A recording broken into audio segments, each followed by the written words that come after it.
Hey everybody, it's Matt with Matt's Video, and today we're doing another game review. Yay! Today we're going to be reviewing Fallout 4. Now, I feel as though this game has been out long enough. I can do this review without spoiling too much for people that actually want to play it. If you wanted to play it, I feel as if you would have played it by now. So, here we go. Fallout 4 is based in Boston, or the Commonwealth as it's called in the game, and you are the Vault Dweller from Vault 111. Um, as a quick statement, Fallout 3 was probably my favorite game of all time. Um, I loved it. I played it so much. I literally explored the entire map 3 times. Why? Because why not? Um, but anyway, so I do have some. I had some preconceived feelings about this game before it came out. I had a lot of high expectations for it. Did it fulfill those expectations? For the most part, yes. It isn't. I wouldn't say it's better than Fallout 3, but like I said, Fallout 3 was my favorite game, so hard to beat that. But it is a fantastic game. So I'm going to put my preconceived notions aside and do a fair review of this game. So anyway, um, the way the game starts out is you are in Boston before the bombs fall. Um, you start out with your family, and it's your wife, your son Sean, and your Mr. Handy, Codsworth. Well, a Vault Tech salesperson comes to your house and offers to sell you a spot in the near vault. And when I say close by, I mean close by, like it's like like half a mile from your house. Anyway, so the bombs fall. You get to the vault, and the vault is a cryo vault. Each vault in the Fallout universe kind of has a different style and a different thing that they're trying to accomplish in the vault. Vault Tech didn't make these vaults just for protection. They did it as kind of an experiment as well, but that's a different video for a different time. So this vault is a cryo vault. You go into cryogenic stasis. You are in one stasis pod, your wife and your son are in another. So you get frozen, you get cryogenically sealed, and you wake up 200 years later. Yeah. Um, when you wake up, there are some uh, raiders that are trying to kidnap your son. Your wife gets killed, and thus the story begins. This is where it actually starts to happen. So you get out of your pod, everyone else is dead in the vault. All the vault workers, all the other people in the other stasis pods, all of them are dead. It's just you. Your son's been kidnapped, so your main objective is to find your son. And you are released into the wasteland. Well, one of the differences between this and, say, Fallout 3 or Fallout New Vegas is it's a lot of city. The other ones had a lot of wasteland and a lot of desert in New Vegas and just all around, wasteland in the capital wasteland.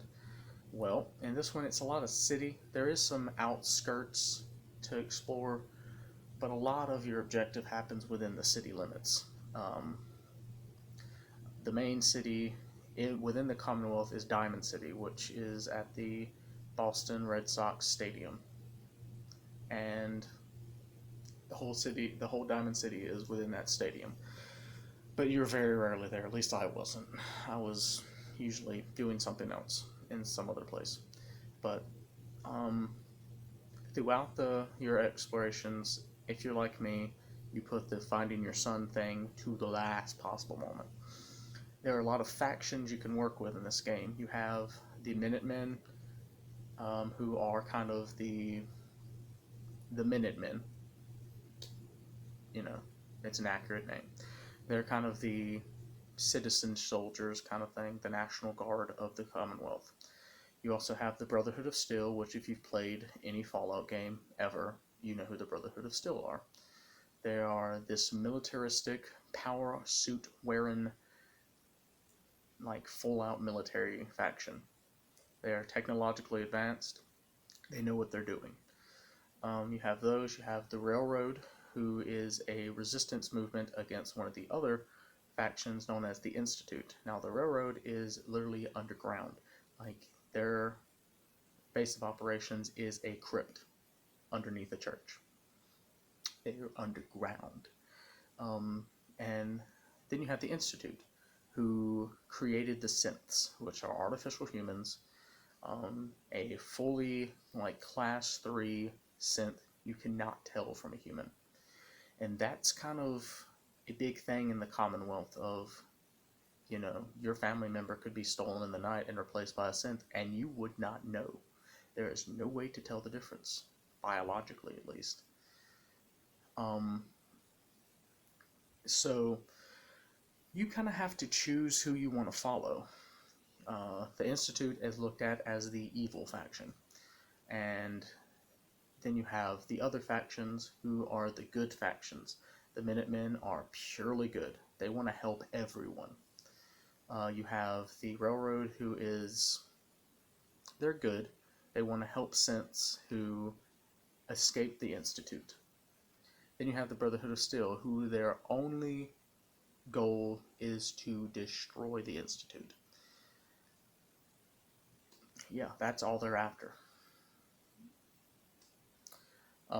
Me, I pretty much followed the Minutemen when I did my playthrough, and that's just because they're an overall well-rounded and kind of neutral faction. But it's your own choice. Do what you want to do. There is a way to make it to where all the 3 good factions won't hate you at the end of the game. But it's really complicated. I stumbled upon it. And the Institute is the bad one. You can follow just them, but everybody else will hate you. I have no idea how the end of the game works if you follow the Institute. Never played it, never seen anybody do it. I guess we're all inherently good.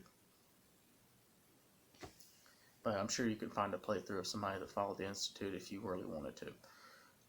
Overall, the game is a lot more make your own game sort of thing. You can build settlements, you can find them, and they have workbenches. You can make it your own. Like, you can make your own city if you so choose. Your followers, you have a lot of followers to choose from. Like, I remember in Fallout 3, you had like 3 to choose from. In New Vegas, you had a bit more. You had a handful of them. In this one, there are so many different followers. You can get a follower from like every faction. Several from them, you just find them.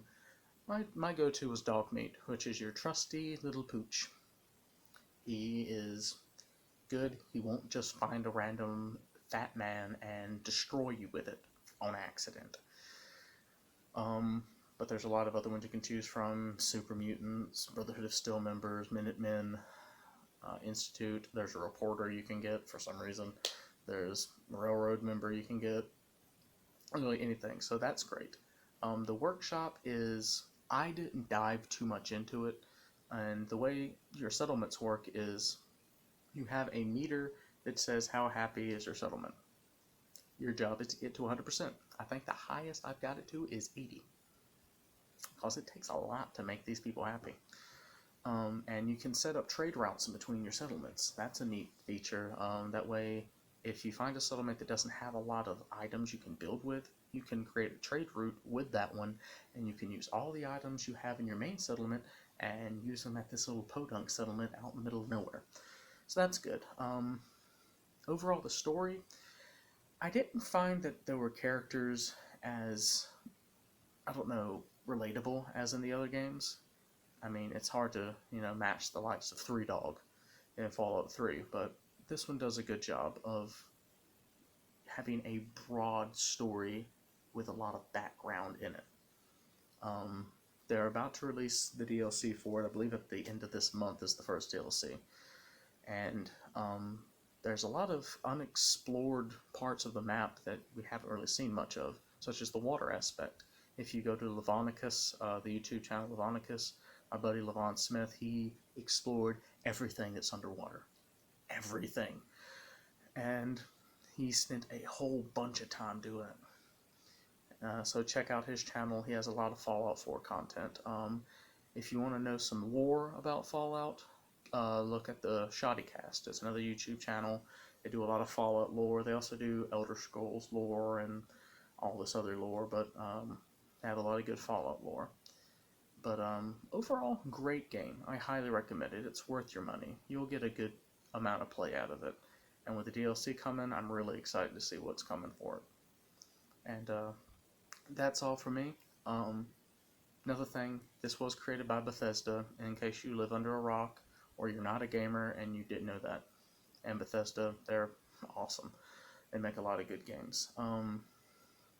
But as far as Fallout goes, as the phrase goes from the game, war never changes. And hopefully Fallout will never change in the fact that it's a great game. So that's all for me. If you like this video, subscribe and give me a like. I have a lot of reviews coming up. I have a few anime reviews this week I'm going to try to actually get a decent upload schedule again. I know I keep saying that, but I'm going to do my darndest to make it happen. So I'm out of time today. I'll see y'all in the next video. Have a good one.